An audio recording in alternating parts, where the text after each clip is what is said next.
hi hey yo da hey yo da hey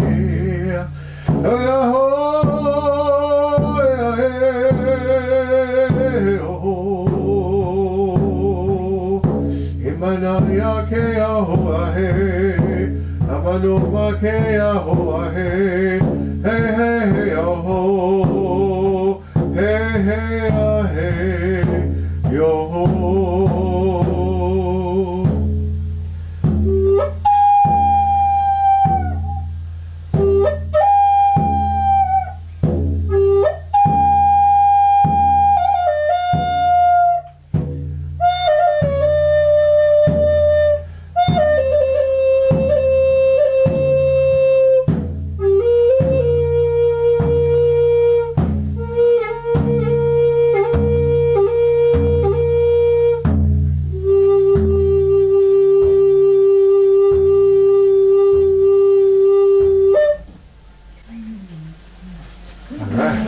Hello everyone, I'm Bobby Runningfox. I am a medicine man by my uncle's passing this down, his baton to me. What I didn't want to do is I didn't want to live in America. He lived in the Oklahoma region and it snows there 4 months out of the year and I just don't like snow. I like to visit. I like to play in it, but I don't like living in it. So when I told him, because he wanted me to take over his role, and I says, I'm sorry, Uncle, I can't do that. He says, I can't live in this climate, it's just too harsh for me. And I grew up in California, so it's like, I gotta find some place that I resonate to more than anything. So, yeah. He understood. He taught me a lot of stuff. He gave me lessons upon lessons, and it was quite a wonderful journey being with his energy and who he was, and the things he taught me was just amazing. I remember one time he took me out. I was only about 15 at the time, and he took me out probably an hour and a half into the desert from California. We were there at the time, and he took me an hour and a half out, and I got to this place and he had some lights around. It's dark, you know, and 2 or 3 cars there, and they had lights shining on this circle. And the circle was about this high, right? It was round, about 25 feet around, that high around. So I said, oh, this is interesting. I said, why are we here? And so the guy came out and he had one guy had 3 bags, and he came over and he put these rattlesnakes in the bag. They were in the bag, threw them into the pit. And he looks at me, he says, you're going to dance around these rattlesnakes, and you have to be one with them. When they quit jabbing at you, is when you become one with them. And then we'll take you out. And I said to him, and what does this teacher mean?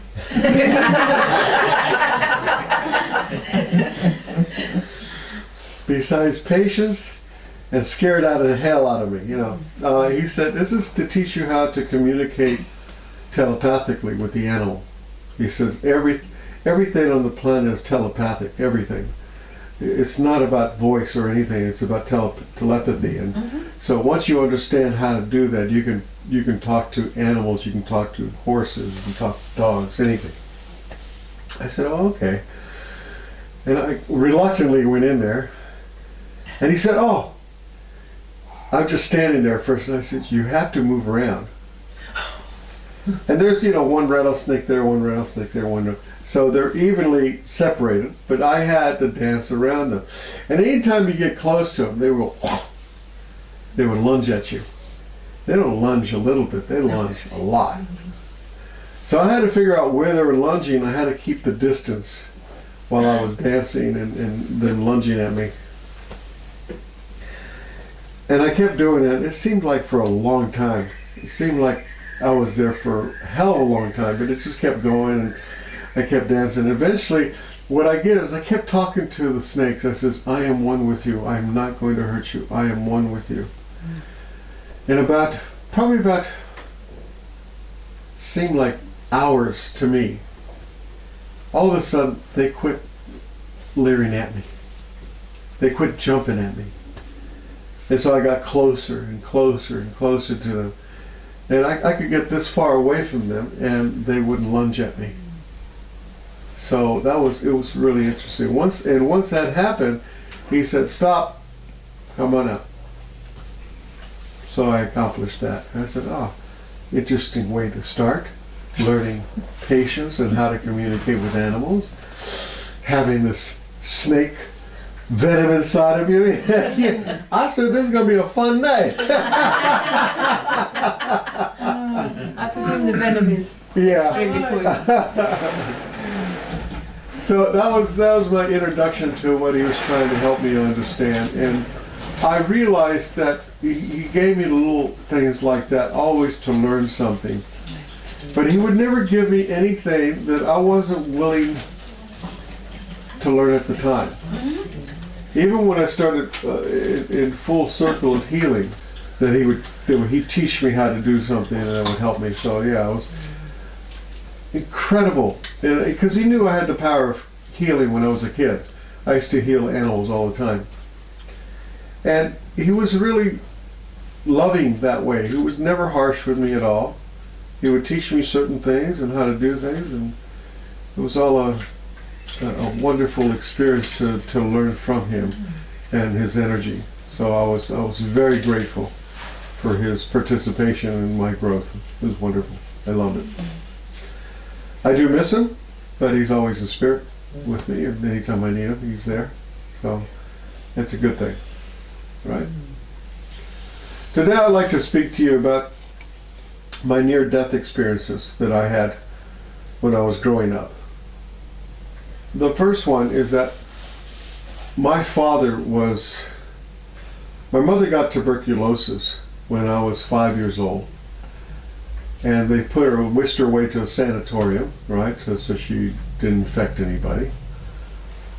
And so my father started to sexually abuse myself and my two sisters. And it was horrendous at the time, horrendous. And I remember I was taking a bath. And I remember that I consciously made a decision to fall, hit my chin on the side of the bathtub, and then I'd float into the water and I'd die. Consciously I made that decision because what was happening to me was horrific. So down I went, boom. And all of a sudden I floated up and I saw my body there and the bubbles coming out, and there's this beautiful light there, and it was behind me, and it was trying to pull me. And it was like, and there was a part of me that didn't want to go because I saw my body there, and I said, "Oh, maybe I should help myself." But it kept pulling me, and it was like it's pulling me up like this, pulling me up. I could feel. I didn't see anything other than I could feel that there was a light energy, the back of me, just pulling me up. And then my sister comes in, pulls me out of the water and revives me, and pop back into my body. I go, "Oh, this is interesting. When the hell did you let me go?" And she helped me several times throughout the years. That I almost drowned a couple of times in a river, and she pulled me out.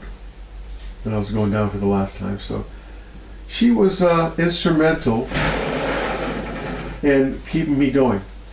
And I thought, "Oh, that's wonderful." Yeah. Later on, my sister committed suicide. And she left 3 kids behind. And I swore on that particular time that I was going to find a cure for what created that. I know she was abused as well. And so it was like, it's pretty heart threatening for me to see my sister go that way. Here's somebody that saved me, yes, and I wasn't able to save her. Yeah. So the second time I went through this experience, I was living on a farm, and he got this old truck going, and it had its own trace track on this farm. It was interesting. So I was racing around this old beat up pickup truck, and it got stuck in Moggins. So I was over there, and I got a big old plank like that, and I was trying to pull it up, and I told the guy, oh, go on, go. Pushing and pushing, all of a sudden that thing went pop, and went up and hit my chin like that. And I remember going down, hitting the ground, and then I saw this beautiful light shining straight at me. It was nothing more but this light this time. It was just like, and all of a sudden I started seeing all these little orbs coming down as well. It's like, oh, this is really beautiful. And I didn't know what to do with the orbs at that point, but I think they're angels of some sort trying to help me or whatever. But it was like, and I don't know how long I was there, but it felt like a lifetime for me. I was feeling this energy pulsing through my body. It was like the orbs were going into my body. It was amazing how it felt. It was like, whoa. And I said, oh. And then I said, no. I remember saying the words, I'm not ready. And so the guy that was driving the truck, he would slap me and oh man, I thought you were dead. I said, yeah, I think I was. Yeah, that was an interesting little adventure. I think all these things were trying to tease me somehow. I still maintain the power of healing, but I'd only work on animals. I wouldn't work on humans at all at the time. And I remember going into a strange period in my life where I got married and had kids, and all of a sudden new person was in the house, and he had this little tiny dog about this big, and he was on the steps, and he was coming down the steps, and he stepped on this dog and he killed it. My daughter was really crying a lot. And I remember picking up, didn't even think twice, I just picked up the dog. It was stiff as a board, no life. And I just put on the couch, I kneeled down, and I just start putting energy into it. Just putting this concentration of energy into it. And the next thing I know, the thing's wagging its tail. My first wife at the time, she wasn't too happy about that. She scared her. I think it scared her to see this happen. My daughter was ecstatic. You know, the dog was licking her and she was fine. I didn't know really what transpired at that point. I just knew that I had to do it. I never thought about working with humans at that point because humans always hurt me. So I never wanted anything to do with humans at the time. Nothing. And one of the things, I joined the Navy. It's great. I joined the Navy not to go to war. I joined the Navy to see the world. And I went to all these countries. It was great, wonderful seeing. And I would take these chaplain tours to different places, and it was wonderful how I was able to go to all these wonderful places and experience the people, and it was beautiful, beautiful. And I came back every time wondering why I'm here on this planet. Have you ever wondered why you're here? Why am I here? And it wasn't just to heal animals, because animals would be great, but it wasn't something it was a calling for at that time. And I remember I was on a Navy ship, and I was an electrician on a Navy ship. And at that time I had some stripes, you know. Great. Equivalent to like a sergeant in the Army anyway, so it was like, okay, so I was told to go do this job. And this job was basically, I had to take this system out because it wasn't working. And I had to pull it off and put a new system in. So I went over there and I told my helper, I said, this is the breaker and I want you to go shut it off. So, and then red tag it. Red tag it. Says tag. It says yes, it is. And back at that time, I used to smoke a lot of marijuana. One thing wrong about marijuana, that it screws up your memory. It really does. Messes up your memory. How many smoking now? We don't want anybody to incriminate themselves. Everyone's sitting on their hands. Does he know? So I went in there with a crescent wrench. This is a metal floor. I went in there with a crescent wrench. He told me he topped it off, and I didn't check it with my meter. And boom, I had 480 volts running through my body.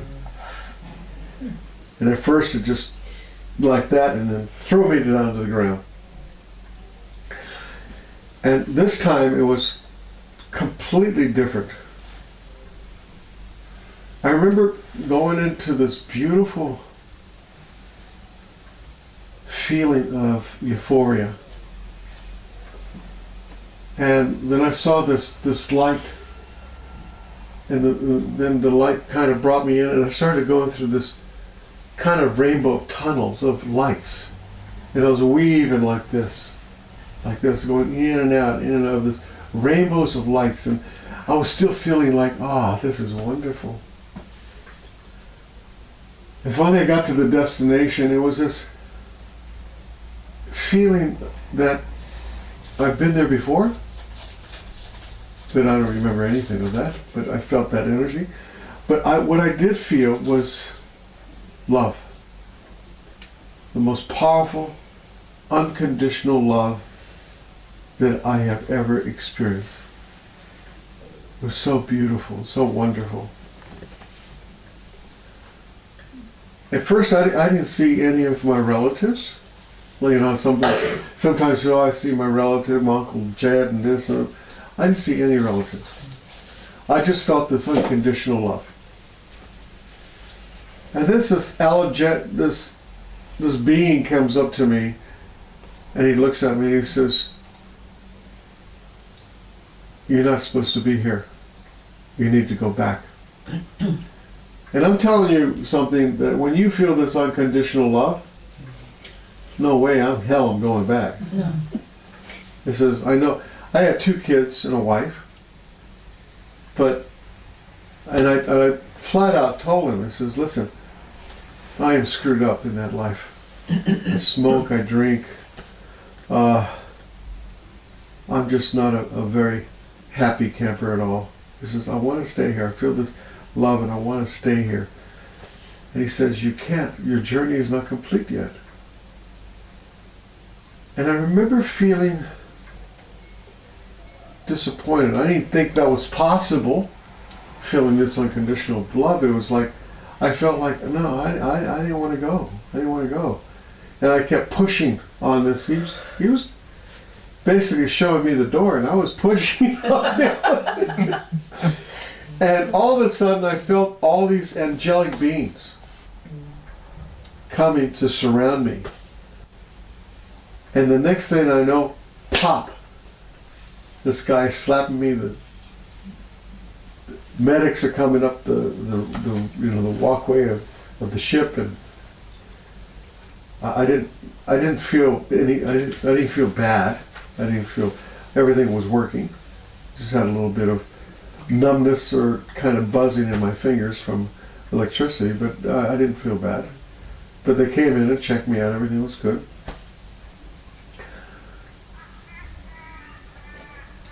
And I remember what he said to me before I popped back, and he says, "We know what you're going through, and we will help you." I went back home, and I threw down a whole bag of marijuana down the toilet. Never touched it after that. Never touched it. And then I quit drinking within 2 or 3 months. Well, one of the things that spirit gave me at that time was a technique that literally saved my life. And I was to look into the mirror, just a little mirror like this, just a mirror only, just so I can see my eyes, and I would say, I love and accept myself just the way I am now. I said, oh, okay. I did it for a little while, and then I said, oh yeah, that's crazy. So one day I suffered from asthma, and I was puffing and puffing. I must have lost my puffer somewhere. I couldn't find it anywhere, and I was just puffing. I just couldn't get air. Finally, my spirit inside said, hey, stop at this park over here. Go in the rearview mirror and start saying, I love and accept myself just the way I am now. Just say that over and over and over. And I did it for 5 minutes, right? And I said, oh, this is bullshit. I do this and I get rid of my asthma. And then my spirit said, how are you breathing now?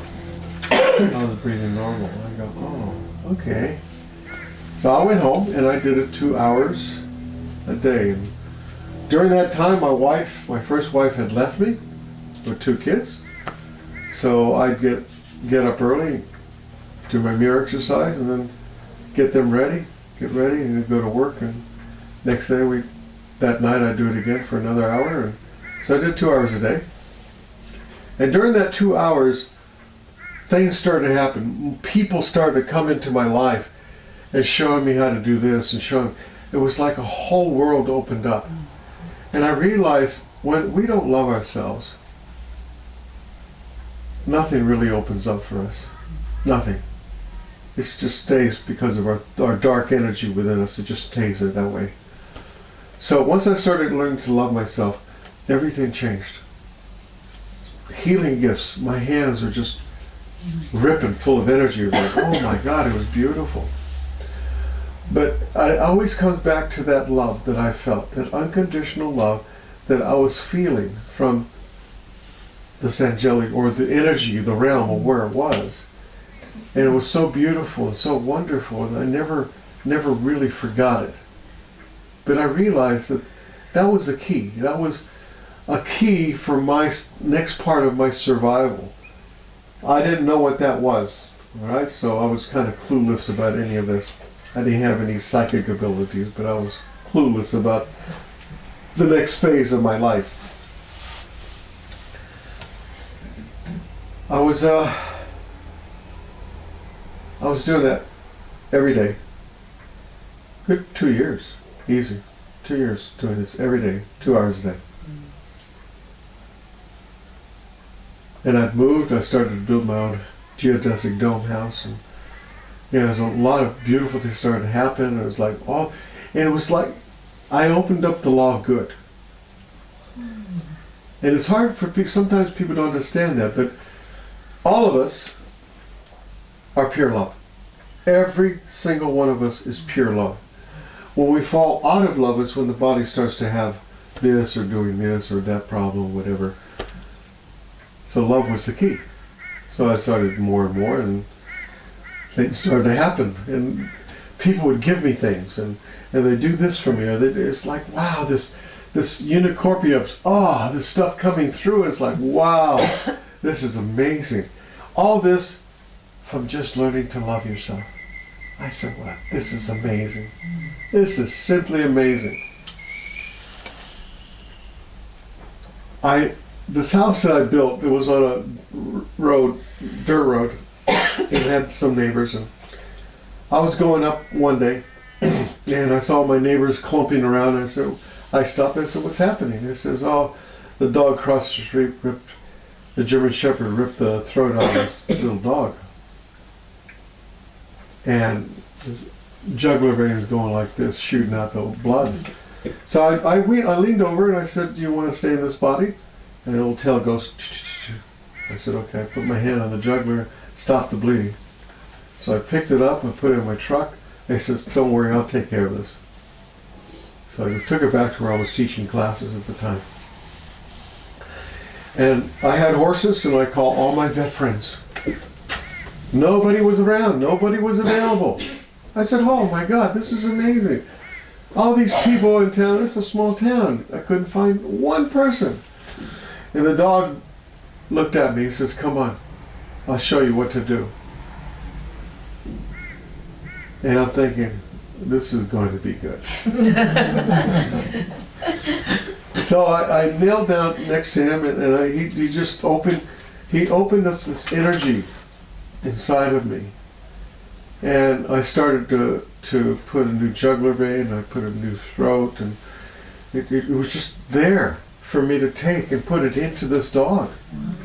And then even through skin, I was sewing it up, and then I wrapped it in a diaper that somebody had left, and within 3 weeks, dog was fine. It was amazing, amazing. So I was thinking, wow, the healing was so powerful. It's like I didn't know what to do at this point. It was like, oh wow, this is amazing. And a friend of mine that he owned the chiropractic clinic, and next door is where I had my classes. Where he used to give me that for free to teach my classes. And he was coming out with this big old. He's about 6'6", and she's about 5 foot.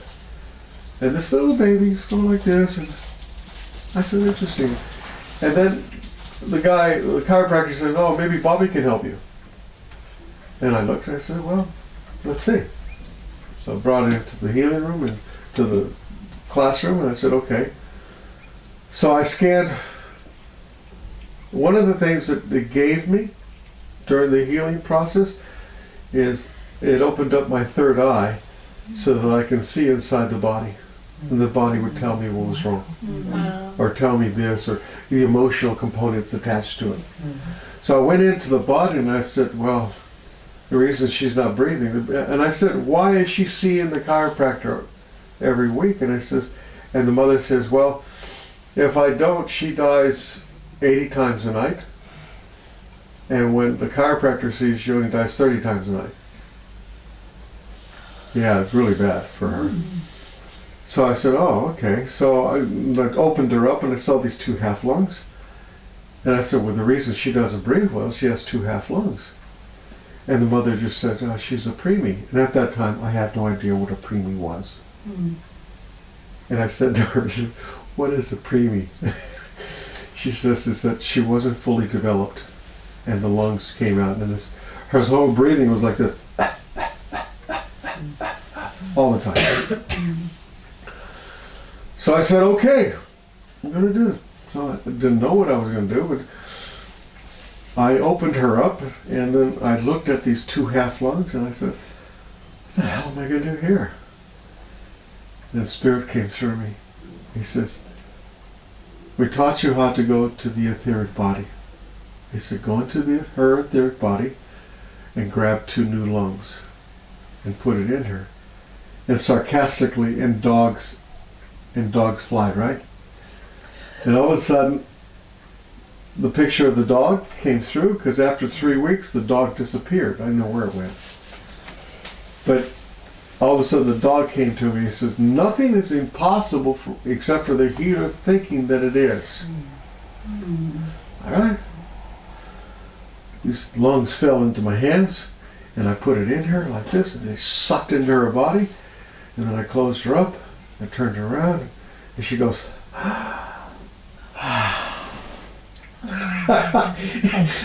the smile on her face was just gravitating. It was like, oh my God. She wasn't able to breathe like that anytime. And I'm thinking, anybody put her on an x-ray, they probably would have saw the half lungs, but not the etheric. She was breathing on the etheric lungs, and she was breathing normal. Wow. Holy shit. I'm crying. The doctor's crying. The mother's crying. Everybody's crying. I'm going, oh, not her. She was smiling from here to here, and she was just breathing. And it was such a beautiful sight. And I realized that's what love does. It opened up the energies for me to be able to do that, to help that little girl. So the near-death experience for me was an opening. And for some people, and I tell people, anybody that had a near-death experience, right?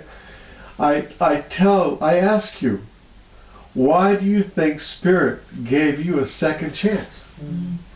And when you have a near-death experience, take it on board, because Spirit gave you a second chance to create something with it, to do something with it, and make it big for yourself, but also for whoever else is involved with you in your energy. So my theme for people is to know that we are all love, and we have to come from that space at all times to love one another. We're not here to judge, we're here to say this or that, or we're here to say just love. Everybody has their own journey. We are so special. Every one of us are so powerful, so wonderful, and we can do anything. The only thing that's limited is our thought pattern. If I say I can't do something, well, I can't. I've never been able to do that. I know that there is a way somehow. And that's all I do is open up to it, right? I remember exactly what I felt like when I decided to commit suicide at 5 years old. I didn't want to experience what my father was doing to me and get beat. I got beat a lot, and I just didn't want to do that. So I think for a kid at 5 years old, it takes a lot for them to say, I didn't know what suicide was. At 5 years old, I didn't think it. The only thing I thought that it was my way out of here. And then my sister showed up. Twice. Bless her.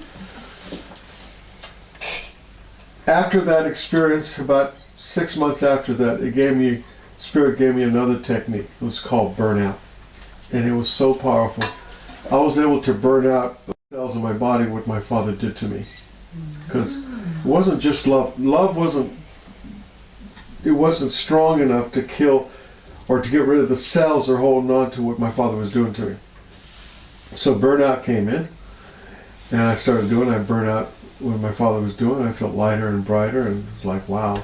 Wow. That's awesome. And just before I was going to teach my sister how to get rid of her abuse, because her husband, he joined the sheriff department, and they started to do weird things. It taints you. And I think he wanted the wife swapping or that. It was last for her. But before I was able to show her burnout, right, she kills herself. And that was my way of helping her.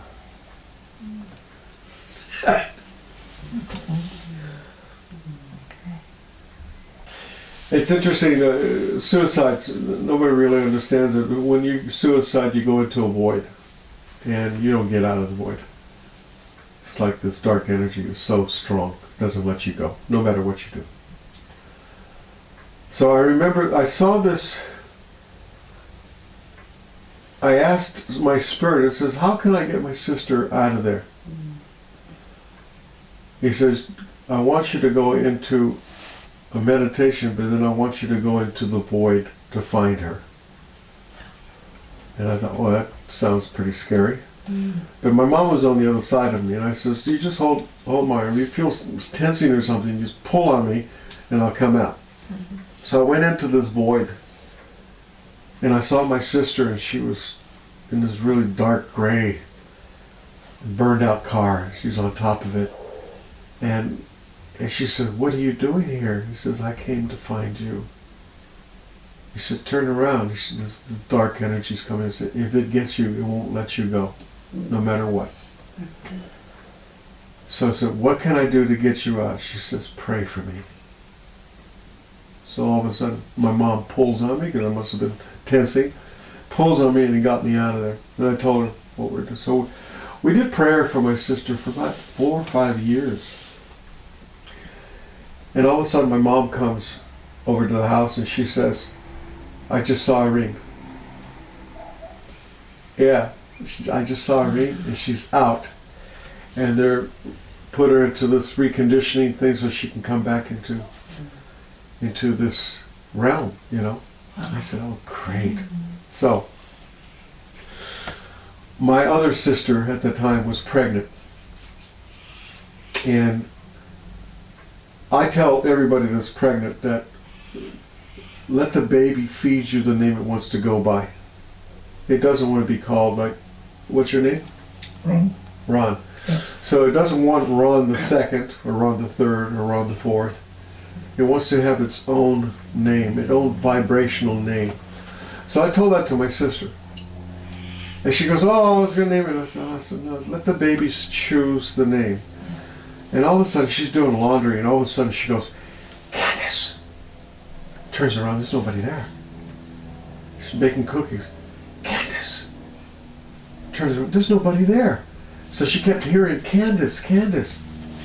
And it was interesting that my sister, at that time, she was in high school, she didn't like her name, Irene. So she told everybody her name was Candace, so that everybody called her Candy. Isn't that weird? Because somebody called up, is Candy there? I says, there's no Candy here. And my sister said, oh, that's me. Isn't that interesting? So, my sister had the baby and named her Candace Irene. Now, think this, my sister Irene was amazing at the piano and accordion. She could play like nobody's business, amazing. At the age of 3, Candace, little Candy, right, could play the piano without having any Wow. any lessons. It's like, holy shit. And I knew that it was my sister Irene. So my sister Irene is now my niece, and she has 2 boys. Isn't that beautiful? Yeah, it is. So we got her out of the void. So what I learned how to do is to get people out of the void. And it was interesting is that after that was in the 70s when I learned how to do that. In 1997, 98, there was a movie that Keanu Reeves did. And it was about getting rid of these dark energies. Constantine was the name of the movie. And this one lady, she was worried about her sister. She would never commit suicide because we're twins, and so I would feel her, and so he went into this trance and he found her, and sure enough, it was exactly what I was seeing. I'm going, holy shit! Yeah. You took this from my mind, and all of a sudden, boom! You know, he came out of it and realized, yeah, that dark energy comes in and takes you over, and that's it. That's when you commit suicide. And I realized then that all suicides are created by dark entities. They take over your mind, and they're the ones that they say, hey, no one loves you on that side. Come visit me on this side. Yeah. So I've been teaching people how to heal negative entities for a long time, because it's a crucial part of the healing process. If you know somebody that's depressed, do the entity prayer. Get rid of it. Yeah. So that it doesn't cause that to happen. Yeah. Very powerful. Yeah. Very powerful. My journey as a healer has always to do with the moment of feeling the unconditional love. And I realized that was me. I still do mirror work. I created this little system that you put on your head, right? And so when you say I love and accept myself, right, the negative energy comes out of your body at the same time. I call it the easy love. Anyways, I still do mirror work every day, because one of the things that I want to achieve in this life is to ascend.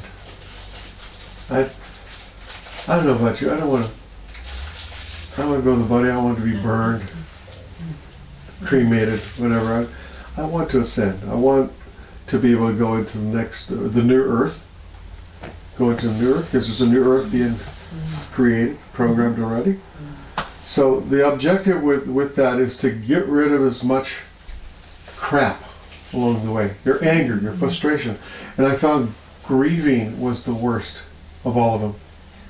You can have anger and frustration, but if you have grieving, that takes precedence over everything. So if you work at it, work at releasing the grieving, the anger, the frustration, the fear, and the sadness, and you'd be surprised how bad everything works. I want to teach you a technique right now. One of the things that I found that people are not doing is to forgive. They find it hard. They can't forgive somebody because they did this to you. No, they did that to you. I can't. My sister did this to me. I can't forgive her. So Spirit gave me this real simple technique. Everyone close your eyes. And I want you to think of the person that you want to forgive. Just think of that person. And now I want you to put that person in front of you. Put that person in front of you. And then I want you to see this pink energy coming from your heart going directly into theirs. Just see this, your pink energy going in. You're not going to hug them, you're not going to do that. That's all you're doing is you have them in front of you, and you're going to send this pink energy going into their hearts. And then you're going to say, I forgive you as I forgive myself. We are one. And as soon as you do that, the image that you have in front of you will just disappear. Just like that. And then you do it as often as you can until you get it to a point where if you think of that person, it can't stay in front of you because you've actually forgave them.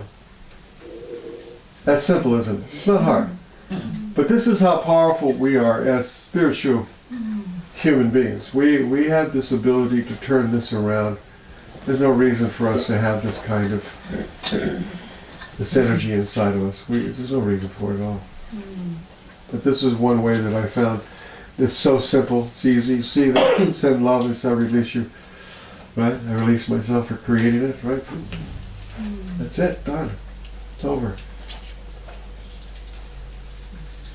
As a healer, one of the things that I'm always looking for is a better way to help people. Every day, I ask Spirit, give me a better way to help people. Because I don't know everything, but Spirit does. And that's the gift that I have is I'm able to communicate with my Spirit and help me, give me gifts or whatever I need to do for every person. Yeah, it's quite powerful. Yeah. So what I got from every time that I went into the light was basically, I was love.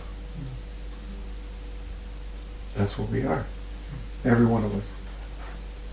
A friend of mine, he was going to go on vacation, and he had horses, you know, and I knew how to take care of horses, and so I said, hey, can you stay at my house? I was having a rough patch with my wife at the time. I said, oh yeah, I'll stay there. 2 weeks. First night that I'm there, the dog, he's not trusting me, but he's there. But I saw his hair just standing up. And I go, oh, this is interesting. So I went to bed, and all of a sudden something hit me in the stomach. I go, what the shit? What's happening? I wake up and there's nothing there. The dog's hair is still standing straight up. And I go, oh shit. So I thought maybe I just imagine it. Go back to bed. Boom! Hit me in the stomach again. So I wake up, I said, oh, this is an entity. So I went to my paperwork, I said, okay, oh, here it is. Dear ones, you're healed and forgiven, you're filled with I am love, you're alive and light, you're free from the earth, vibration, fear, and pain. I ask why I am to take you on high nature, go in peace to one. And every day. Then all of a sudden, I went to bed, the dog's hair went back down, and I was fine all the time that I was there. But the entity thought I was breaking up the family. He's protecting the family because I was sleeping in their bed. So he was protective of them, but he just didn't know that he needed to go. So entities are a strange bunch. Have you ever seen the movie Ghost? It's like that. It is. It really is. They gain power. The more they stay, the more they gain power. The more they'll be able to talk to you or communicate with you. Yeah. And then and there was one time that when I first learned how to do this, and my aunt came over and she said, "Oh, my son just got out of jail and I can't go in his room. It's just this horrible feeling comes over me." So I said, "Oh, I'll go there, no problem." I go to her house. go to the boys' room and I open up the door and there's this dark, ugly energy. And this energy is like, oh shit. It smelled and it was goopy and it was like, oh my God. I froze. I could not move. And my intuition came through. He says, don't go there. You can do it. You can do it from your own house. But I wanted to experience it, and what I experienced was a demon. So this guy was a horse addict, and he would always bring the negative energies in. So I lifted the energy, and all of a sudden cleared the house immediately. So I went and told her, I said, you can go to your house now. When I learned how to heal, I told my uncle, and he said, oh, you just do this, do that. And I had entities in my house that slammed the doors and flushed the toilets and couldn't get rid of them. My uncle said this, and I talked to my mother, and she said, oh, this lady, go talk to this lady, and there are Rosicrucians, and she says, oh, get the 50 pounds of salt, and they'll bless it, and then throw it all over your rug. Oh, good. So I just put a new rug on there.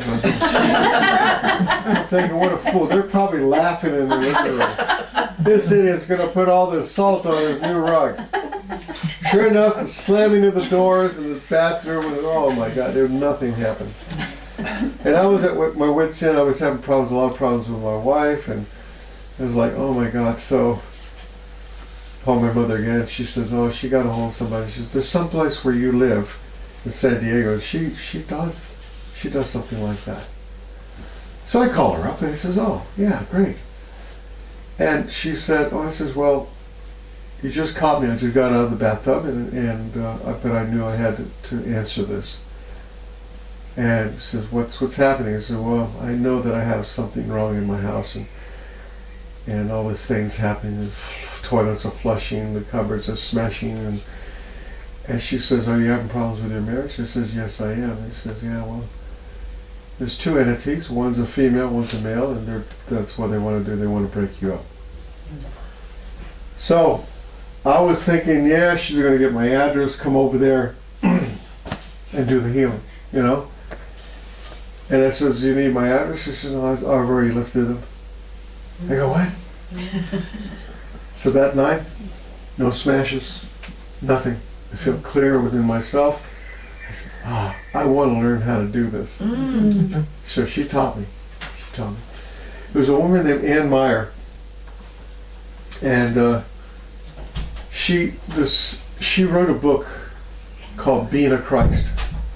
And it was channeled through Babaji, the Yogi Christ. And that information came through. It was like, wow. So I was healing negative entities left and right. Everywhere we went. In the movie theaters, I throw them out. Everywhere I went, theaters, everywhere. Shopping centers, everywhere. I was healing negative entities everywhere. So it was just words. So it's basically, we're calling upon our I am. You said, dear ones, you're healed and forgiven. You're filled with I am love. You're filled with I am light. You are free from the earth's vibration, from fear and from pain. I ask my I am to take your own higher nature. Go in peace, dear one. Know that you're loved. I said, pinch energy goes out, and it goes. So the I am is the only one that can take it to this highest nature. Your own intuition is the only one that has the capability of lifting it to its highest nature. So, yeah, that's how I learned. It was really powerful. One rule that I always said, Spirit, give me something that's going to help people to heal faster and more effectively, more efficiently. Yeah. So I'd wake up and I'd get exactly what to do, and then I'd write it down, and then I did it. One of the things I learned in this training that I do with Ann Myers was I connected to my I am presence, or my intuitions. Yay. And it was interesting when I first learned, and she did this meditation, and I got in touch with it. And I was stuck like this. I go, Ann, is this normal? Because we're asking for kinetic signals. To get a kinetic signal, right? Yeah. And I was stuck like this, and I go, is this normal? It says, no, your I am has never been in a body. Just tell him to lessen. Ah, there it goes. So yes was 3 times and no was once. But it was interesting how, and it's different in everybody. Everybody gets different kinetic signals in different parts of their body. I'm in the process now of creating videos I call Toolbox to teach people different healing techniques that I've learned through the years. And one of them is going to connect with your I am presence. That's one of them. But there's other ones that I have, how to heal energies out of the body and how to get rid of it, how to change DNA. There's all kinds of things that in the video, there's 10 videos. Right. So right now we're in the process of cleaning up the PDF that I'm having, so you can have that as well. And then we've already cleaned up the sound and everything. My son did this for me about 5 years ago. Yes. And the reason it's taken so long to get out is because I didn't know if I wanted to go public. Yay. That's my biggest fear. Yeah. Because I had many lifetimes where it was, people, oh, heal me. And I didn't want that. No. I didn't want that again. Yeah. So that was my biggest fear, and I really worked at releasing that, so that's a lot easier. So in the native culture, right, like I said, nobody knew how to heal negative energies in the native culture. The medicine man said, oh, I'll go to sweat lodge. And I do a lot of sweat lodges here in the Gold Coast. But he said, go to sweat lodge, and by going to the sweat lodge, you release a lot of anger, frustration, and sadness. And that actually, because in whatever happens in that sweat lodge, we do a lot of healing stuff there. You do 4 ceremonies that are geared for you to release and let go. So whatever you came with, you don't have it when you leave. I asked Spirit, I said, I want to, even I give people that little technique, they still don't do it. Yeah. It's like, the key, and I'm telling you, the key to healing is loving yourself. Nothing else matters. Nothing. In this life, our Spirit will give us each lesson that needs to be learned. Each lesson. If we keep doing the same thing over and over again, it's going to keep repeating itself, isn't it? So let's look at lessons that when something comes up, right? We look at it and it says, I don't want to ever experience that again. So I do something within myself to shift that energy so that I don't create that again. Right? So that lesson's gone. Okay? Reason people got into the karma thing, we can release negative karma from every lifetime. We don't have to live it out. We can do it now. This is what I've been teaching people, how to do this, because we don't want to come here more and more times to do this. Like me. You think I'd learn, huh? I want to share with you a story.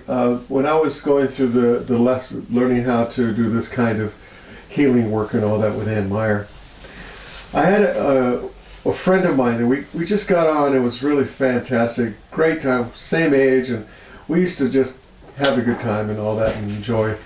We go out, we just laugh and all that. But it was interesting. And one time he said to me, he said, when I was 5 years old, I was told that I was going to ascend. And I had no idea what that meant. At 5 years old, he had no idea. But he kept a real strong spiritual stuff about it. So that when he was taking the class with me, this was a class to become a minister for this organization at the time. So we were learning this stuff, and one of the things that he came to me and he says, how did you get rid of this? And I says, I did a technique called burnout.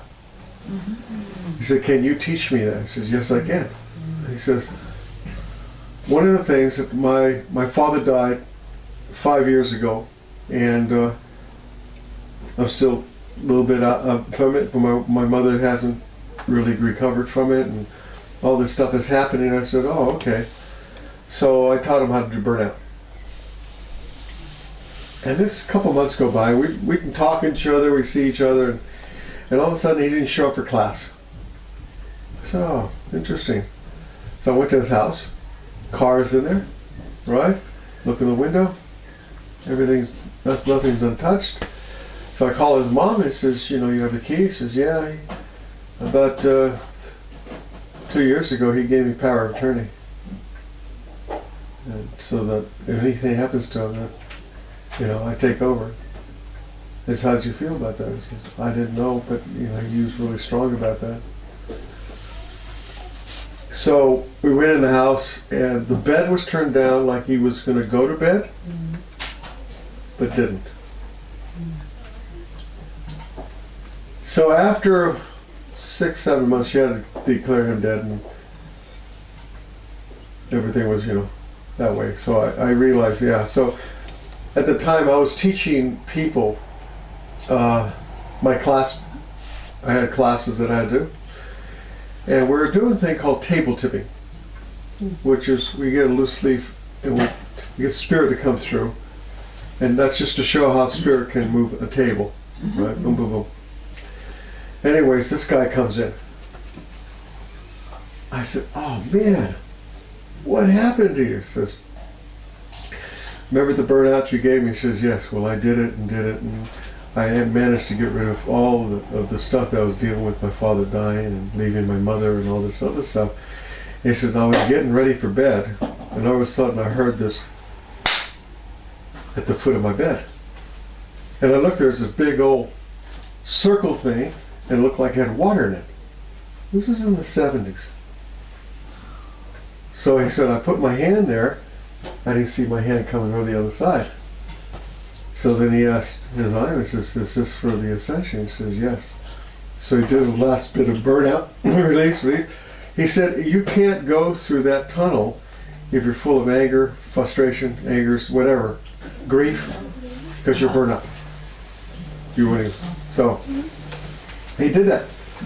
And he went in, he says, I went in, and it's all these, like I did when I went to when I went to see Spirit. He was just waving, it's like it feel like I was on a roller coaster.